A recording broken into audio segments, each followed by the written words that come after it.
Do you hear that? The Sigma 16 lens is making noise when I make video.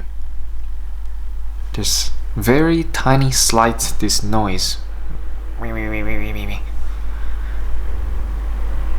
think you can pick that up. Yeah. I don't know.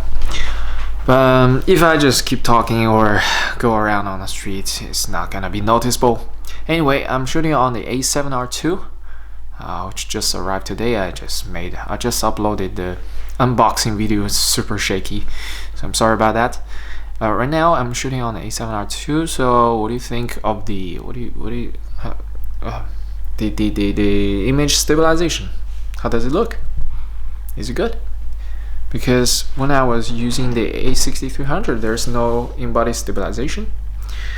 So I really want to have this nice wide angle with the bokeh. It's really nice look for vlogging.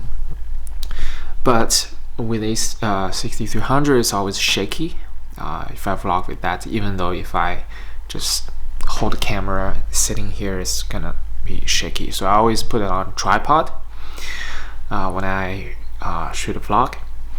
But now I'm hand holding this camera. It should be more stable. There are so many things I need to test. Their image quality. I really want to see how much does 42 megapixel benefit the image quality. I want to do a test using this this camera with an 85mm lens, one of the sharpest Sony lens, the f1.8 version. I want to test that out and see how sharp it gets. And but right now I don't have another lens to compare with it, because the only other lens that has the same focal range is the 18-105, but it's a crop sensor lens. I can't really compare them, so I'm gonna wait. Maybe I'm gonna wait till I get the new lens, the new super zoom lens 24-240, and then I'll compare that 85 and the 85 zoom prime. Yeah. And what else do I need to test? Oh, also I need to test the image quality, video quality, the difference between shooting on full frame and on Super 35. Right now I'm shooting on Super 35 because I'm using crop sensor, crop body. At first I didn't figure out why when I shoot video I was using a prime 50mm, but it was always cropping a lot, and I was worried. I thought that this A7RII always crop you in when you shoot 4K, no matter what. I changed the format from the North American standard to the PAL standard, and it didn't work, and changed it back. And I tried all the options of the shooting mode, all the 4K options, the 60M or the 100M, and in the end I discovered that it's not the shooting mode that affected the crop. It was because I had the auto crop in, and the camera just automatically it chooses for you, because the Super 35 mode is supposed to shoot better video. So when you shoot 4K, it automatically goes to Super 35 cropping. So I turned it off when I was shooting on full frame lens, so that way I can really benefit in terms of bokeh, in terms of the full frame sensor. But maybe I still use the crop mode, because the image quality is supposed to be better. Anyway, this is another thing I need to test. What else? I already shot some photos tonight. Some photos walking around in Venice, and some photos with friends when we were partying. Kind of, yeah. I can show some footage here. What else do I need to test? It's a brand new camera. It's brand new for me. There are so many things. So many things I need to learn. Yeah. I want to test the image stabilization. See how does it look if I compare it against the OSS in the lens. This one doesn't have in-body stabilization, A6300, but the lens does have stabilization. So I'm gonna compare this one and this one, see which one does better, and then maybe I will do a comparison between with both OSS and in-body stabilization, and having only one of them and having none of them. This kind of stuff. Yeah, someday when I have a bunch of time, I'll do it, because I've already seen some video on YouTube making this kind of comparison. I don't know if I can make some more contribution to this topic, but we'll see if I'm gonna do it. Another thing is, I feel like the camera is really small. It's much smaller than I expected. Smaller and lighter. Actually, with a bigger lens, it actually feels heavier. With the Sigma 16, it's already heavier, because tonight I shot only with a 50mm, the super little tiny plastic lens, super light. It's like nothing, feather.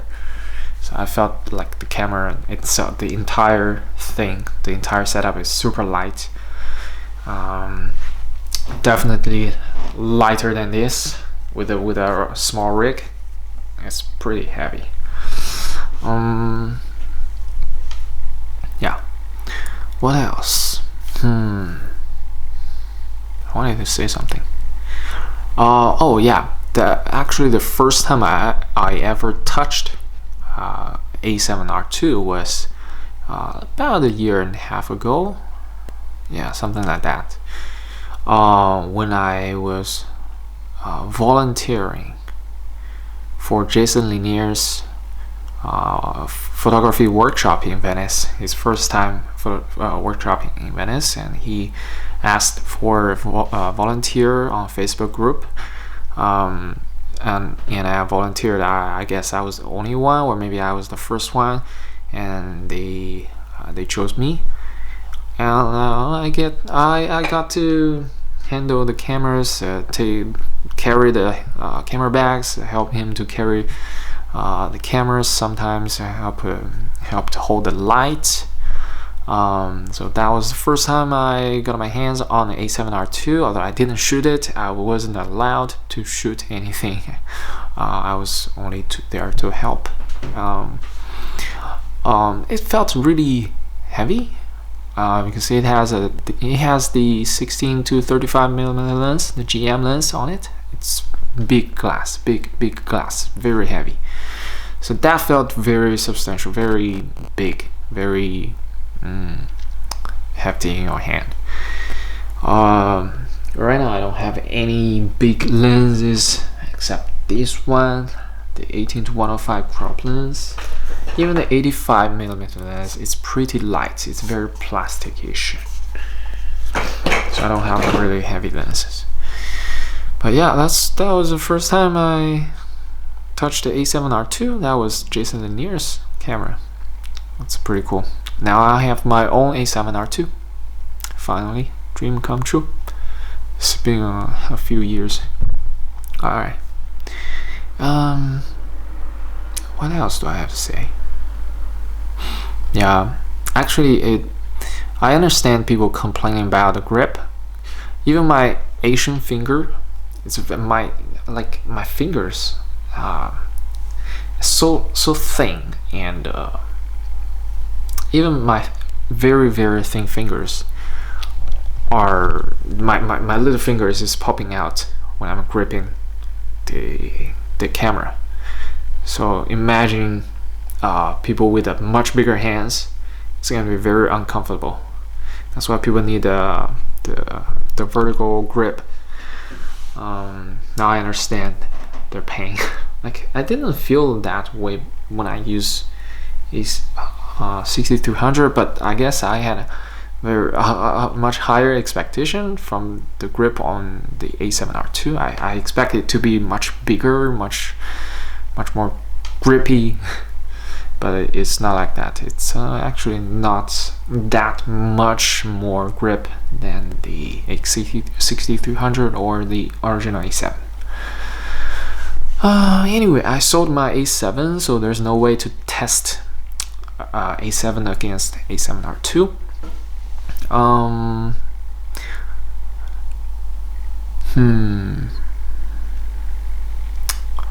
What else do I need to do with this new camera? What else do I need to do? You see, the initial thought of getting this A7RII is because it has higher megapixel, so I can fully utilize the higher megapixel with my crop lenses. Because if I use if I bought the A7RII, it has only 24 megapixels, and then you use crop mode, then you will get very little megapixels, 10 megapixels or something. And now instead you can get 18 megapixels out of this camera with APS-C lenses, which I will use a lot because I got plenty of APS-C lenses, and they're not stabilized. So I need to use the prime APS-C lenses like this Sigma here on A7RII, so that it's stabilized, and then use the OSS lens on my A6300.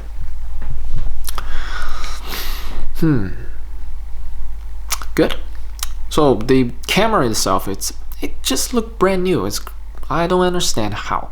I already said that in the unboxing video, but still I just don't understand. Maybe somebody returned it after a few days, like maybe when they shot video it overheats, so they were not satisfied, or maybe there's dead pixel, God forbidden, please don't be a dead pixel there. But I don't think so. I shot some photos and it looks great.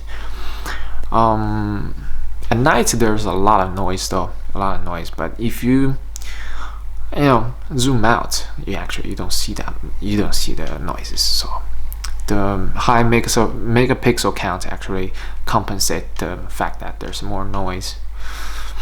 Yeah.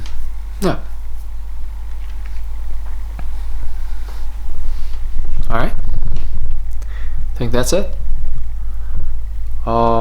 There's only one card slot. I mean, it's not a huge problem for me. I'm not a pro shooter. What else? The battery burns really fast, but yeah, there's no touch screen. I think before I go, I'm just trying to think of something about the lens, about the camera. Yeah, also the sensor. I checked, the sensor is almost perfect. There's no scratch, there's no dust, and no nothing. Everything is just clean, beautiful, and new. I don't know. I didn't expect it to be this new. I expected it to be like a half broken kind of thing, because it's after all 500 euros cheaper than a brand new one. So I was expecting a lot worse condition, but right now it's just perfect.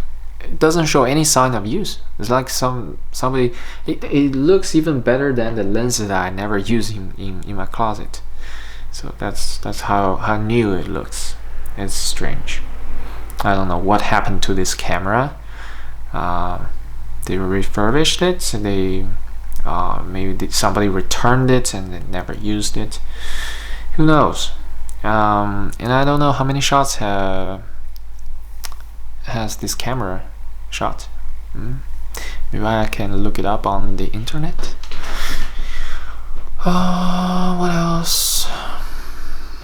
Yeah, that's pretty much it. It's actually not that different from the A7. It's just you have way better features, of course, but it has the same feel. That's it. Alright, This is gonna be, I feel like this is gonna be my like when I got the A6300, I pretty much just abandoned A7 because how old it was, and I only shot A6300 pretty much 99.999% of the time. Almost never shot on A7 for a year, almost a year. Yeah, and now I got this one, and I think I'm gonna shoot probably 80% of stuff on this camera, because it's got 4K, it's got a 42 megapixel, it's crazy. And only when I do need to use both cameras, like if I want to switch the lens focal range and I don't want to swap the lenses all the time, I'll bring 2 cameras and shoot on both cameras. And I don't mind that. I don't mind 24 megapixel, it's still very good. Alright, that's the update. Right now it's really late or really early. It's 5 a.m. New Year, first day of January 2019. Wow, we're in 2019. It really sounds like in the future when you say it out loud. Like, I still remember when I was a kid, I always thought 2008 is like a far future, where Beijing holds Olympics, the Olympics thing, and it's like a far future. Wow, China is gonna hold Olympics, but yeah, right now we are more than 11 years past that point already. Time flies, it's crazy. Oof, why are we thinking about such deep thoughts? Not deep at all. Alright, that's it. Thanks for watching, and yeah, see you next time.